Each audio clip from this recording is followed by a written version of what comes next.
মাননীয় মুখ্যমন্ত্রীর কাছে অভিযোগ। মুখ্যমন্ত্রীর দ্বারস্থ হয়েছেন মুর্শিদাবাদ জেলার 63 নম্বর বিধানসভা অর্থাৎ রানীনগর বিধানসভার বিধায়ক সৌমিক হোসেন। কেন দ্বারস্থ?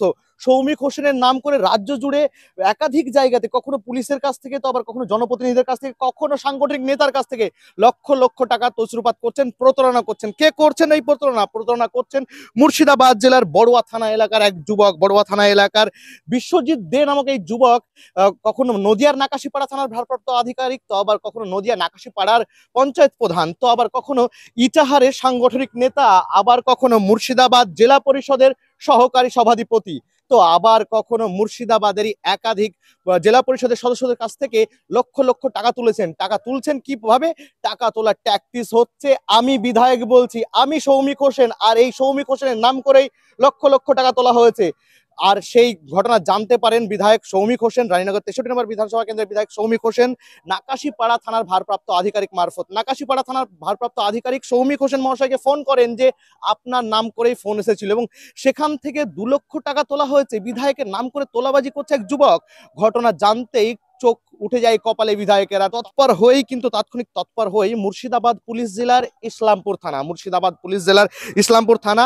আর এই ইসলামপুর থানা যে বোর্ড আমরা দেখাচ্ছি, এই ইসলামপুর থানা স্থানীয় থানা বিধায়কের সেই থানায় তিনি হাজির হন। জানুয়ারি মাসের 22 তারিখ সন্ধ্যে 7টা 25 নাগাদ তিনি একটি লিখিত অভিযোগ দায়ের করেন।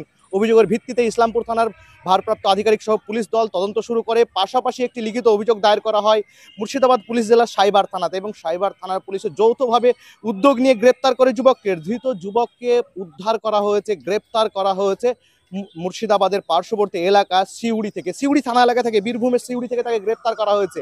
আধুনিক পদ্ধতি অবলম্বন করেই পুলিশ তাকে গ্রেপ্তার করেছে।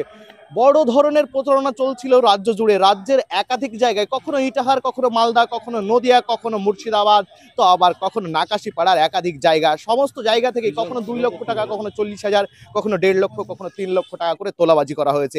আর এই তোলাবাজি করার সময় ফোন মারফত জানান দেওয়া হয় আমি সৌমিক বলছি।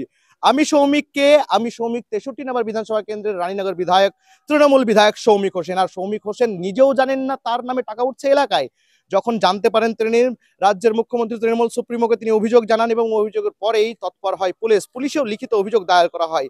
স্থানীয় থানা ইসলামপুরে লিখিত অভিযোগ দায়ের করা হয় সাইবার থানাতেও। অভিযোগের ভিত্তিতে তদন্ত নামে পুলিশ, এবং স্থানীয় থানা ইসলামপুর ও সাইবার যৌথ উদ্যোগ নিয়ে সিউড়ি থেকে গ্রেপ্তার করে বিশ্বজিৎ দে নামক এক যুবককে। প্রতারক এই যুবক দীর্ঘদিন ধরে প্রতারণা চালাচ্ছে। এর আগেও একজন আইপিএস আধিকারিকের নাম করেও তোলাবাজি করেছিলেন বলে স্থানীয় সূত্রে জানা গিয়েছে।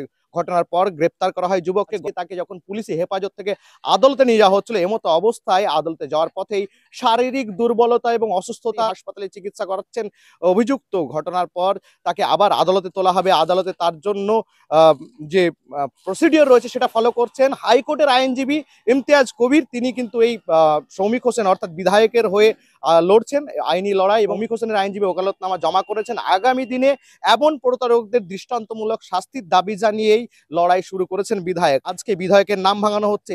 মানুষ সুরক্ষিত কোথায়? প্রতারকরা কোন কোন ফাঁদে প্রতারণা করছে, আর এই প্রতারকদের কেমন শাস্তি হওয়া উচিত আপনি জানান কমেন্টের মাধ্যমে। মুর্শিদাবাদ জেলার এই ঘটনা রাজ্য রাজনীতি থেকে শুরু করে সাংগঠনিক নেতা, জনপ্রতিনিধি এবং পুলিশ সকলকে ভাবতে বাধ্য করেছে। পুলিশের কাছেও হয়েছে তোলাবাজি, পুলিশের কাছেও তৃণমূলের নাম ভাঙিয়ে, বিধায়কের নাম ভাঙিয়ে ফোন, যে নাম্বার থেকে ফোন গিয়েছে সেই নাম্বার আমরা আপনাদেরকে স্ক্রিনে দেখাচ্ছি, এবং এই নাম্বার থেকে ফোন করে জানানো দেওয়া হয়েছে যে বিধায়ক সৌমিক হোসেন বলছি। এদিকে সৌমিক কিছুই জানেন না। সৌমিকের লিখিত অভিযোগের ভিত্তিতে গ্রেপ্তার করা হয়েছে। কখনো আইপিএস আধিকারিকের নামে তোলাবাজি, তো আবার কখনো বিধায়কের নামে তোলাবাজি। এই প্রতারকের কি হওয়া উচিত বলবে জনগণ। মুর্শিদাবাদ জেলার ইসলামপুর থেকে ক্যামেরায় রুবেলের সঙ্গে রফিকুল ইসলাম, টিভিএন। এটা মাস 3 থেকে 4 কেউ একজন আমার নাম করে বিভিন্ন থানাতে প্রধানদেরকে, জেলা পরিষদের মেম্বারদেরকে এটা ফোন করে আমি সৌমিক হোসেন বলছি, এরকম একটা নাম্বার আমি দিলাম, আপনাদেরকে নাম্বারটা দিয়ে দিচ্ছি, এই নাম্বার দিয়ে মাস 4 থেকে ফোন করেছিল। তারপর আমি যখন খবরটা পেলাম, যারা আমার পরিচিত আইসিওসিরা আছে তারা আমাকে খবরটা জানায়, এবং আমি সঙ্গে সঙ্গে ইসলামপুর থানায় একটা কমপ্লেন করি। দিয়ে তারপর কিছুদিন অফ থাকার পর হঠাৎ করে আবার দেখলাম যে আমাকে টেহাট্টের নাকাশিপাড়া, যে নদিয়ার আছে নাকাশিপাড়া থানা থেকে আইসি ফোন করে, এবং আমাকে বলে যে এরকম আপনি ফোন করেছিলেন। আমরা না, তো আমি ফোন করিনি, কত নাম্বার থেকে করেছিল, তখন এই নাম্বারটা উনি জানালেন।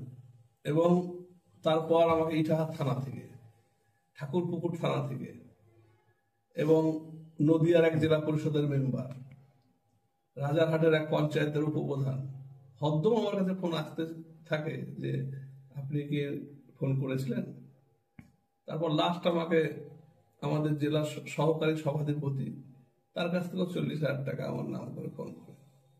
এরকম কাজ করছে না, আমি বাধ্য হয়ে আমাদের বাংলার মুখ্যমন্ত্রী মমতা বন্দ্যোপাধ্যায়, আমাদের নেত্রী, দলনেত্রীকে আমি জানালাম বিষয়টা, এবং আমি সাইবার ক্রাইমে কেস করলাম এবং ইসলামপুর থানায় কেস করার পর বিশ্বজিৎ দে বলে এক ব্যক্তি যে সবগুলো করছিল,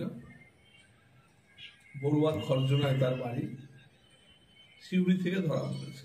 হচ্ছে মুর্শিদাবাদ সাইবার ক্রাইম পিএসে একটা এফআইআর হয়েছে। এফআইআর করেছেন মাননীয় সৌমিক হোসেন মহাশয়, বিধায়ক রায়নগর। 319, 204, 356/1 বিএনএস এর আন্ডারে হয়েছে। জনৈক একজন ব্যক্তি, সে বিধায়কের নাম ইউজ করে, মাননীয় সৌমিক হোসেনের নাম ইউজ করে তিনি বিভিন্ন থানার আইসি ওসিদেরকে ফোন করছেন এবং বিভিন্ন ধরনের ইললিগাল রিকোয়েস্ট করছেন। বিভিন্ন প্রধান উপপ্রধানদেরকে ফোন করছেন, রাজনৈতিক ব্যক্তিত্বদেরকে ফোন করে অন্যায় আবদার করছেন। সেই বেসিসে একটা এফআইআর হয়েছিল। সেই এফআইআরের বেসিসে অ্যাকিউজড অ্যারেস্ট হয়েছে, তিনি কাস্টাডিতে আছেন।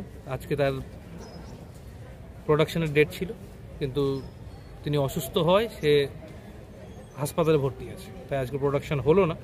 আমরা আজকে on behalf of Soumik Hossain, তিনি আমাদেরকে এমকে অ্যাসোসিয়েটসকে লয়ার হিসেবে নিযুক্ত করেছেন, আমরা ওনার পক্ষ থেকে এই কোর্টে আজকে আমরা ওকালতনামা জমা দিলাম এবং জামিনের বিরোধিতা করলাম।